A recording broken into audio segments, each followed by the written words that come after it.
নওগাঁর ধামিরহাট উপজেলার আরানগর ইউনিয়নের পলাশবাড়ি গ্রামে ২০০ বছর আগের ঠাকুর পরিবারের জমিদারি পরিচালনার কাচারি আজও রয়েছে অক্ষত। এই কাচারি থেকে ঠাকুরের পরিবারের বধূ অক্ষর কুমারী দেবী ৭৫.৩৬ একর জমির খাজনা আদায় করতেন। ১৯ শতক থেকে তিনি এই কাচারি ঘর থেকে ব্যবসা, জমিদারি, সাহিত্য, রাজনীতি সকল ক্ষেত্রে তার নিজেদের গৌরবোজ্জ্বল ইতিহাস প্রতিষ্ঠা করেন।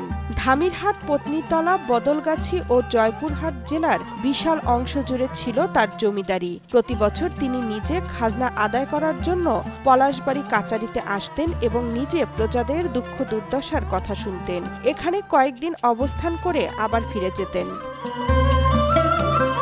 কাচারি ঘরটি পরবর্তীতে আরানগর ও ইসবপুর ইউনিয়ন ভূমি অফিস হিসেবে পরিচালনা হয়। পরবর্তীতে ভূমি অফিস পাশেই তৈরি করা হয়। এভাবেই পরিত্যক্তভাবে রয়ে যায়। সে সময়ে তেমন কিছু না থাকলেও একটি সিন্দুক ঘরের মধ্যে আজও রয়ে গেছে। কাচারি ঘরের পেছনে রয়েছে একটি গভীর কূপ, যা থেকে সংগ্রহ করত পানি।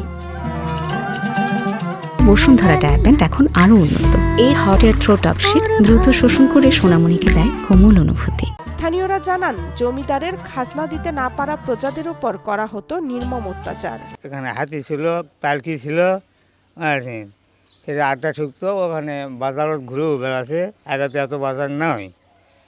বর্তমানে এখন ওখানে খাজনা ব্যাতি আদায় হয় আমার জানা মতে।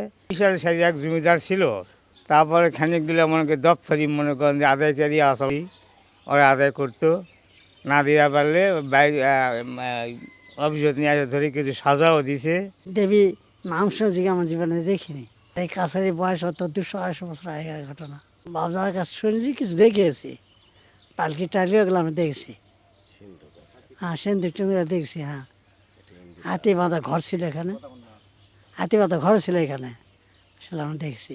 মানে ওই তহসিল অফিস যখন আদায় খাজনা আদায় করতো, এই এলাকার যত জমা জমি অন্যান্য ছিল তখন জমিদার আমল। হাজারো প্রজাদের রক্তের নিশান হয়ে কালের সাক্ষী আজও রয়েছে নিশ্চুপ দাঁড়িয়ে। তামান্না তাহসিন খান, কালের কণ্ঠ।